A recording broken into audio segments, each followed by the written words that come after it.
आइए मेरे प्रियो 12वें सवाल की ओर बढ़ते हैं और 12वां सवाल जो है वो ये है कि क्या ये नहीं लिखा कि अन्य भाषा का वरदान एक दिन चला जाएगा।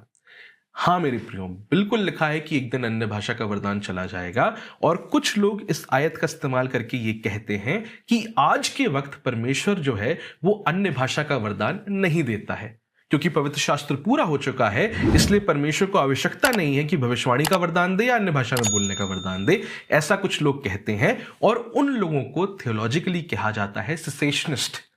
लेकिन मेरे प्रियो, ऐसे भी लोग हैं जिनको हम बोलते हैं कंटिन्यूएशनिस्ट, जो ये यकीन करते हैं, विश्वास करते हैं कि आज भी परमेश्वर यहोवा पवित्र आत्मा के इन वरदानों को अपनी कलीसिया में देते हैं, क्योंकि कलीसिया को आज भी इन वरदानों की आवश्यकता है। देखिए मेरे प्रियो, एक वक्त था जब मैं खुद एक सेसेशनिस्ट था, लेकिन मैंने परमेश्वर के कलाम को देखा, पढ़ा, परमेश्वर के दासों को सुना, देखा कि परमेश्वर का कलाम असल में क्या कहता है इन वरदानों के बारे में, और मैं इस कंक्लूजन पर पहुंचा खुद कि हाँ, परमेश्वर आज भी अपनी कलीसिया को ये आत्मिक वरदान देता है। और मैं आज आपसे एक कंटिन्यूएशनिस्ट के तौर पर इस वीडियो के माध्यम से बातचीत कर रहा हूं। मेरे प्रियो, हाँ लिखा हुआ है कि एक दिन ये वरदान जो है वो चला जाएगा।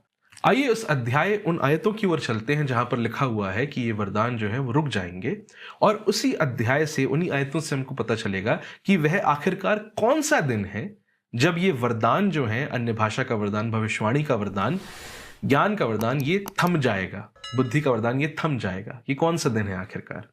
पहला कुरिन्थियों उसका 13वां अध्याय, उसकी 8 से लेकर अगर हम 13वीं आयत को पढ़ेंगे तो वहां पर लिखा हुआ है, प्रेम कभी टलता नहीं, भविष्यवाणियां हो तो समाप्त हो जाएंगी, भाषाएं हो तो जाती रहेंगी, ज्ञान हो तो मिट जाएगा, क्योंकि हमारा ज्ञान अधूरा है और हमारी भविष्यवाणी अधूरी, परंतु जब सर्वसिद्ध आएगा तो अधूरा मिट जाएगा।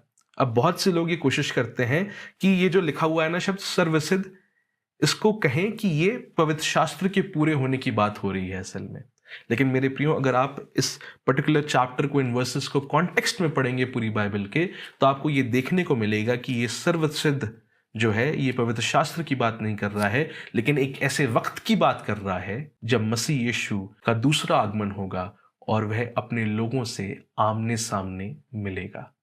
आगे देखते हैं क्या लिखा हुआ है। जब मैं बालक था तो मैं बालकों की नहीं बोलता था, बालकों का सा मन था, बालकों की सी समझ थी, परंतु सयाना हो गया तो बालकों की बातें छोड़ दी।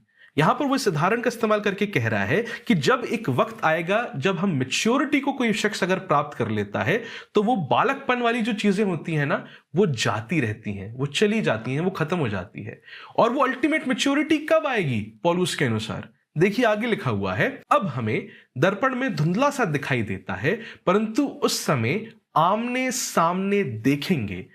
इस समय मेरा ज्ञान अधूरा है, परंतु उस समय ऐसी पूरी रीति से पहचानूंगा जैसा मैं पहचाना गया हूं। हालेलुया। अभी मेरा ज्ञान अधूरा है, पर उस वक्त मैं ऐसी रीति से पहचानूंगा जैसे मैं पहचाना गया हूं।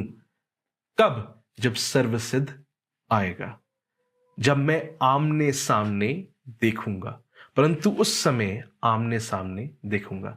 मेरे प्रिय, अंग्रेजी में लिखा हुआ है, but for now we see in a mirror dimly, but then face to face.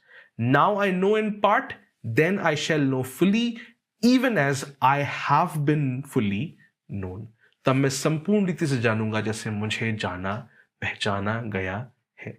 और इन आयतों से मुझे लगता है कि ये बात आप तक पहुंचनी चाहिए कि एक शख्स की बात हो रही है जिसे हम अपने आमने सामने देखेंगे, जिसे हम वैसे पहचानेंगे जैसा वो हमको पहचानता है, जैसा वो हमको जानता है। मेरे प्रियो, अगर आप पुराना नियम देखेंगे ना, तो जिन जिन जगहों पर ये आमने सामने की बात करी गई है ना, फेस टू फेस की बात करी गई है, वहां पर या तो आप एक थियोफनी को होता हुआ देख रहे हैं। थियोफनी का मतलब ये होता है कि परमेश्वर अपने आप को किसी फिजिकल रूप में प्रकट करे आपके सामने, या आप यह के दूत को लोगों से बातचीत करता हुआ देखते हैं, वह यह का दूत जो स्वयं अपने आप को यहोवा के तौर पर आइडेंटिफाई करता है। तो मेरे प्रियो, असल में ये जो शब्द है ना फेस टू फेस, ये फिर से हमें पॉइंट कर रहा है उस तरफ कि यहां पर हमें मसीह यीशु को लेकर चलना चाहिए। उसके दूसरे आगमन पर जब वो आएगा तो हम उसके आमने सामने होंगे, हम उसे अपनी आंखों से देख रहे होंगे। और आपकी स्क्रीन पर नीचे अभी आप देख पा रहे होंगे कि वो आयतें पुराने नियम की फ्लैश हो रही होंगी, जहां पर फेस टू फेस का जिक्र आपको मिल जाएगा, आमने सामने का जिक्र मिल जाएगा, जहां पर उन थियोफनीज के बारे में आप पढ़ सकते हैं और यहाँ के दूत के बारे में पढ़ सकते हैं जब वो लोगों के सामने प्रकट होता था। मेरे प्रियो, एक स्कॉलर हैं जिनका नाम है डॉक्टर D.A. कार्सन, और ये जो स्कॉलर हैं ये ट्रिनिटी इवेंजेलिकल डिविनिटी स्कूल में न्यू टेस्टामेंट के डिस्टिंग्विश्ड एमेरिटस प्रोफेसर हैं। और D.A. कार्सन जो है वो बहुत जानी मानी हस्ती हैं और इवेंजेलिकल प्रोटेस्टेंट लोगों के बीच में रिफॉर्म्ड सर्कल्स में बहुत इज्जत है इस शख्स की। वह अपनी किताब showing the spirit a theological exposition of 1 Corinthians 12-14 में इन्हीं आत्मिक वरदानों के बारे में डिटेल से यूनानी भाषा को मद्देनजर रखते हुए बातचीत करते हैं। और जब वो इस 13वें अध्याय पर पहुंचते हैं और उसकी इन आयतों पर पहुंचते हैं जहां पर लिखा गया है कि सर्वसिद्ध आएगा, तो वो डिस्कस करते हैं, बताते हैं कि कौन सा अनुवाद जो है वो सबसे सही है और किस अनुवाद के लिए सबसे ठोस सबूत सामने रखे जा सकते हैं। मैं उसके हिंदी अनुवाद को आपके सामने पढ़ना चाहूंगा।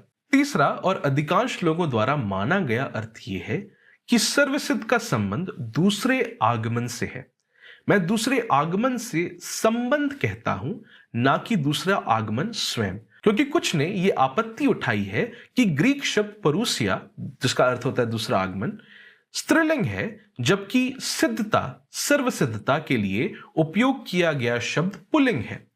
यह आपत्ति तर्क संगत नहीं है, क्योंकि सिद्धता स्वयं दूसरा आगमन नहीं है, बल्कि दूसरा आगमन आने से उत्पन्न होने वाली स्थिति है, एक ऐसी इटर्नल स्टेट जिसमें हम एंटर करेंगे मसीह के दूसरे आगमन के बाद। वो स्थिति की बात ये पर्टिकुलर शब्द सर्वसिद्ध जो है कर रहा है। मेरे विचार में इस तीसरे दृष्टिकोण के समर्थन में ठोस प्रमाण है। सबसे महत्वपूर्ण कारण में से एक ये है कि यह मानना कठिन है कि पौलुस ने कुरिन्थियों से अपेक्षा की होगी कि वह सर्वसिद्ध का अर्थ शास्त्र लिखने के समाप्त होने से जोड़ें। सबसे महत्वपूर्ण तर्क 12वीं आयत का दूसरा भाग है। सर्वसिद्ध एक ऐसी स्थिति को दर्शाता है जिसमें मेरा ज्ञान किसी हद तक उस ज्ञान के समान हो जाता है जो ईश्वर को मेरे बारे में वर्तमान में है। तब मैं पूरी तरह जानूंगा जैसे मैं पूरी तरह से जाना गया हूं। इसका यह मतलब नहीं है कि पौलुस सर्वज्ञाता होने की अपेक्षा करता है, बल्कि यह है कि अंत के समय वो उन गलत धारणाओं और सीमाओं से मुक्त हो जाएगा जो इस वर्तमान जीवन का हिस्सा हैं, विशेष रूप से ईश्वर और उनके वचन को समझने में।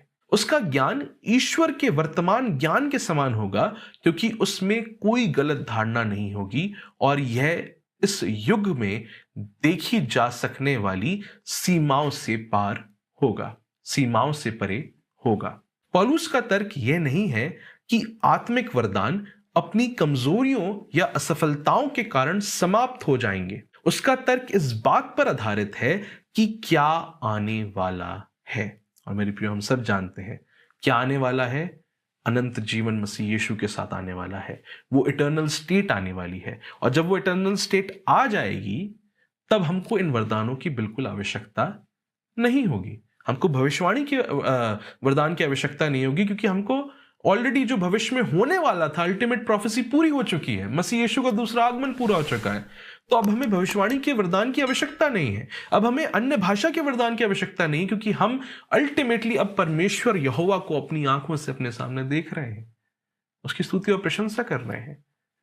हमारा जो विश्वास है अब वो दृष्टि में बदल गया है, क्योंकि हम अपनी आंखों से जिन बातों की हमने आशा करी थी, अपनी आंखों से उन चीजों को अपने सामने देख रहे हैं। तो इसलिए मेरे प्रियो, ये जो वरदान है इनके बारे में लिखा हुआ है कि वे चले जाएंगे जब सर्वसिद्ध आएगा।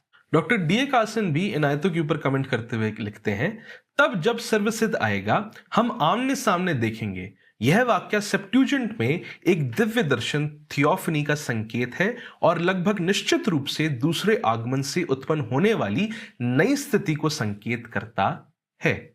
सेप्ट्यूजेंट क्या है? सेप्ट्यूजेंट यूनानी ट्रांसलेशन है ओल्ड टेस्टामेंट का, और इस ओल्ड टेस्टामेंट के यूनानी ट्रांसलेशन में यही शब्द फेस टू फेस का इस्तेमाल करा गया है थियोफनीस के लिए। मैंने आपको वो आयतें ऑलरेडी दी थी ना, जो आप अपनी स्क्रीन पर फ्लैश होता हुआ देख सकते थे, उन्हीं आयतों की ये बात कर रहे हैं, बस उनके यूनानी ट्रांसलेशन की बात यहां पर हो रही है। और यूनानी ट्रांसलेशन इसलिए इंपॉर्टेंट है क्योंकि जो नया टेस्टामेंट है, जो न्यू टेस्टामेंट है, वो यूनानी भाषा में लिखा गया है, और इसमें जो आयतें कोट करी जाती हैं वो ज्यादातर आयतें सेप्ट्यूजेंट से ही कोट करी जाती हैं। तो यहां पर जब फेस टू फेस की बात हो रही है तो उन्हीं सारी पुराने नियम की आयतों की तरफ इशारा किया जा रहा है जहां पर आमने सामने लोग ईश्वर को अपने देख सकते थे।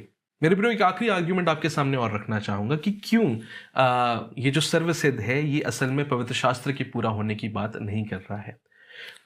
प्रकाशित वाक्य की पुस्तक लिखे जाने के कई सालों बाद कलीसिया में एक और पासवान जन्म लेता है जिसका नाम है इरेनियस, जिनका 130 एडी में जन्म हुआ था और 202 एडी के आसपास उनकी मृत्यु हो गई थी। ये ऐतिहासिक कलीसिया के एक अपॉलोजिस्ट के तौर पर देखे जाते हैं, वह शख्स जो विश्वास का रखवाला है, वह शख्स जो विश्वास का डिफेंस में अपने आर्ग्यूमेंट्स को आगे रखता है। और ये शख्स अपनी किताब अगेंस्ट हेरेसीज बुक 5 चैप्टर 6 और उसकी पहली आयत में कुछ इस तरह से कहते हैं। वो लिखते हैं, इसी कारण प्रेरित ने कहा, हम सिद्ध लोगों के बीच ज्ञान की बातें करते हैं, और सिद्ध उन लोगों को कहा जिन्होंने परमेश्वर का आत्मा प्राप्त किया और जो परमेश्वर की आत्मा के द्वारा सभी भाषाओं में बोलते हैं, जैसे कि उन्होंने स्वयं भी किया। इसी प्रकार हम चर्च में कई भाइयों को सुनते हैं जिनके पास भविष्यवाणी के वरदान हैं और जो आत्मा के द्वारा विभिन्न भाषाओं में बोलते हैं और लोगों के लाभ के लिए छिपी हुई बातों को उजागर करते हैं। तो ये टेक्स्ट हमको पवित्र शास्त्र के पूरे होने के कई सालों बाद देखने को मिलता है इरेनियस के द्वारा, और वो बता रहा है कि उसके वक्त में तब भी चर्च हिस्ट्री में परमेश्वर जो है अन्य भाषा का वरदान और भविष्यवाणी का वरदान विश्वासियों को देता था। अंत में मैं बस एक आयत के साथ इस वीडियो को समाप्त करना चाहूंगा। पहला कुरिन्थियों उसके 14वें अध्याय उसकी 39 से लेकर 40 आयत में लिखा हुआ है, सो हे भाइयों, भविष्यवाणी करने की धुन में रहो और अन्य भाषा बोलने से मना ना करो, और अन्य भाषा बोलने से मना ना करो। 40वीं आयत में लिखा हुआ है, बस सारी बातें सभ्यता और क्रम अनुसार की जाए। मेरे प्रियो, मैं आशा करता हूं कि इस वीडियो ने आपको बरकत दी होगी, इस वीडियो ने आपको सिखाया होगा पवित्र आत्मा की सहायता से। अगर आपने बरकत पाई है इस वीडियो से तो कृपया इस वीडियो को लाइक करें और दूसरों के साथ शेयर करें। हम आपको उत्साहित करते हैं कि कृपया प्लीज कमेंट सेक्शन में जाएं और अपने विचारों को हमारे साथ बांटें। अगर आपके पास और भी सवाल हैं इस वरदान से जुड़े हुए या बाइबल से जुड़ी हुई और चीजों के, तो कृपया उन्हें कमेंट सेक्शन में लिखें। आपके सामने एक ईमेल भी फ्लैश हो रहा होगा, आप हमको ईमेल करके उन सवालों को भेज सकते हैं। हमें बहुत खुशी होगी कि हम उन सवालों को एड्रेस करें। परमेश्वर आप सबको बरकत दे, परमेश्वर आप सबको आशीष दे। Praise the Lord.